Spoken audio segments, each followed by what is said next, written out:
In episode 18, titled Document Interconnections and Dependencies, we begin by tracing every relationship your service maintains with systems beyond its authorization boundary.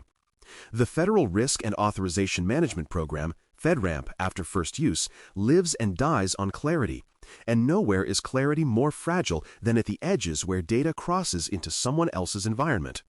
A clean picture of those edges turns surprises into planned events and makes assessment feel like confirmation. Think in paths, not wishes. Who calls whom? What goes over the wire? Where trust is established and how breakage is noticed? If you can narrate each connection without pausing to check with the team, you are close. If the story depends on tribal knowledge, your interconnections are risks wearing the mask of convenience. We will replace that mask with documentation others can read and test.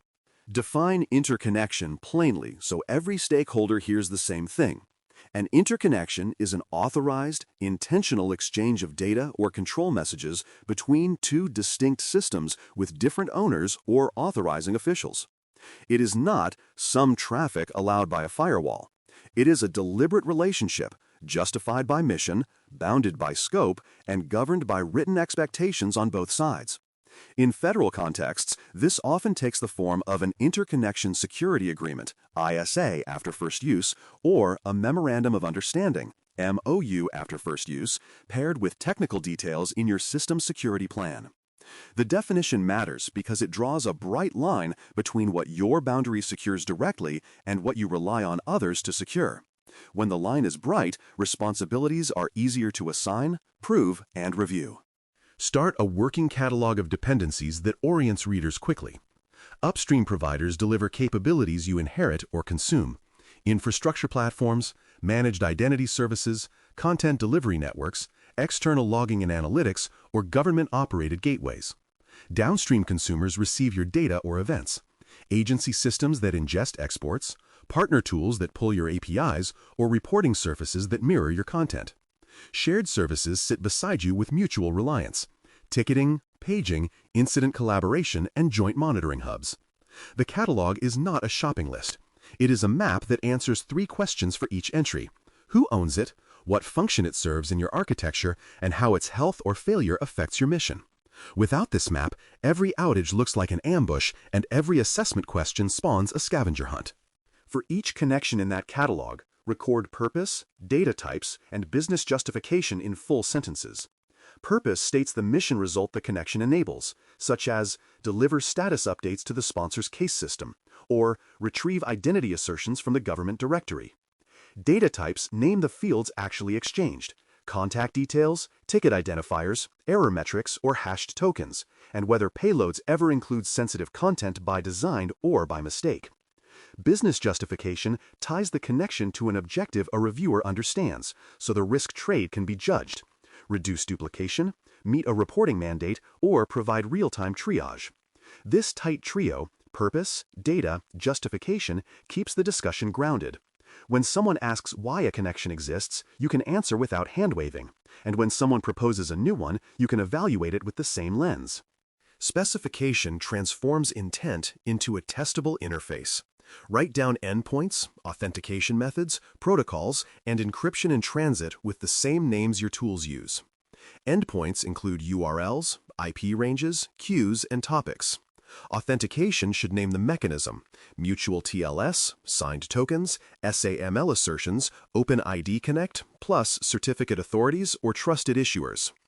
Protocols should include versions and ciphers where applicable, not just HTTPS. Encryption in transit should state whether termination occurs at a gateway or a service, how keys are managed, and what rejects a downgrade. The point is not verbosity, it is reproducibility. An assessor should be able to follow your paragraph, initiate a controlled request in a test window, and see the same handshake, the same headers, and the same protections you claim. Note partner authorization status and monitoring obligations clearly, because assurance is shared only when it is visible. If the partner system carries an authorization to operate, ATO, after first use, capture the scope, the owner, and the effective dates that overlap your reliance. If the partner is a commercial platform, collect equivalent attestations and security summaries. Then state monitoring expectations in words that survive turnover. what logs you receive, what dashboards the agency watches, how often summaries are delivered, and what triggers joint triage. If your design assumes the partner will alert you to anomalies, write that assumption here and name the channel. Without explicit status and monitoring lines, you are trusting a silhouette, not a system. Beware of the temporary connection that becomes a permanent risk. A backdoor built for a one-time data load, a jump host prepped for a vendor debug session, or an ad hoc export path created to meet an urgent report often outlives its reason. Months later, the artifact still exists, still passes traffic, and still sits outside your normal monitoring and review. The remedy is a two-part discipline. First, time-box temporary connections with automatic expiration and visible tracking in tickets and inventories. Second, convert anything that proves useful into a formal interconnection with the same purpose, protection, and proof demanded of every other path. If you cannot bring it into the light, retire it. We'll remove it later is not a control. It is a promise that becomes a finding. Standardization is a low-effort win that pays every time a new request appears. Create a simple connection request template that forces the right fields: requester, purpose, data types, endpoints, auth method, expected volume, sponsoring owner, and proposed review cadence. Pair it with review checkpoints in your change process, design review to assess risk, pre-production validation to confirm protections, and post-deployment verification to ensure monitoring works. Keep the template short enough that engineers actually use it and strict enough that risk owners can say yes or no without reading tea leaves. A template spares you the false choice between speed and safety. It gives you both by making the path predictable.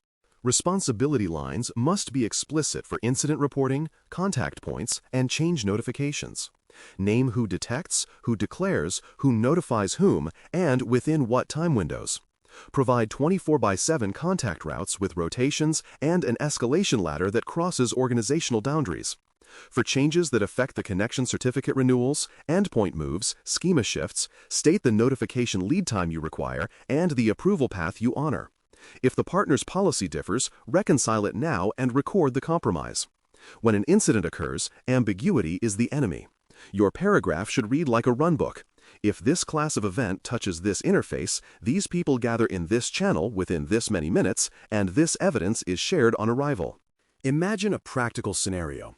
The partner rotates certificates on a mutual TLS interface. You coordinate the update without downtime because the interconnection record already states renewal cadence, supported cipher suites, and the cutover procedure. Your team imports the partner's new certificate into a staging trust store, validates handshake in a non-production environment, and then adds it to production trust side by side with the old one.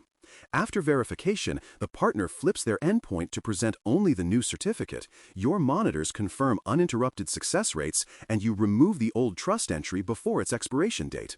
A post-change note lands in the interconnection log with timestamps, fingerprints, and links to monitoring evidence.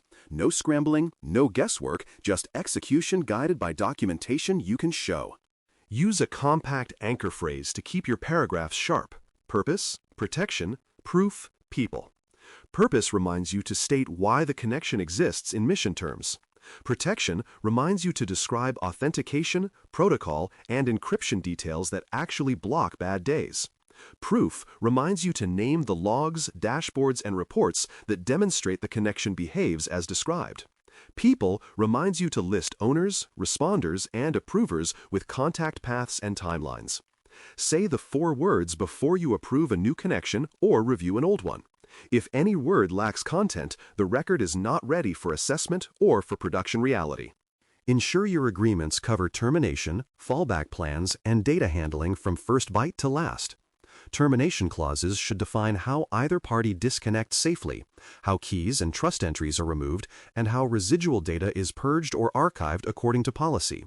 Fallback plans should spell out degraded modes, queued messages, cached results, or read-only operation, so missions do not fail when a partner has a bad day.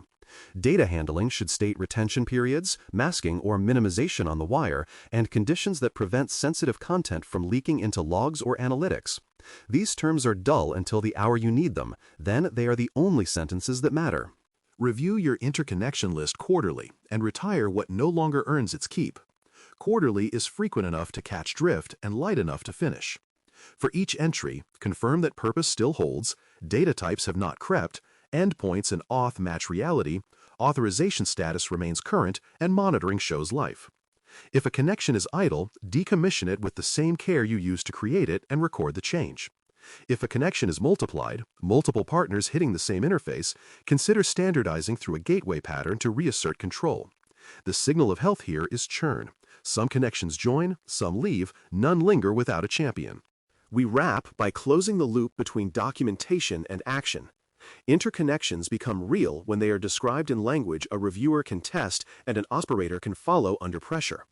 You have a definition that sets scope, a catalog that orients, specifications that reproduce, statuses and obligations that keep trust visible, and agreements that make endings as deliberate as beginnings. Your next action is simple and high impact. Request written confirmations from each partner on the record current endpoints, auth details, renewal cadences, incident contacts, and authorization status, and attach the replies to your interconnection entries. When partners echo your documentation back to you, edges stop being mysteries and start being assets you can manage with confidence. Thanks for listening. For more audio courses, daily newsletters, and more, please visit baremetalcyber.com.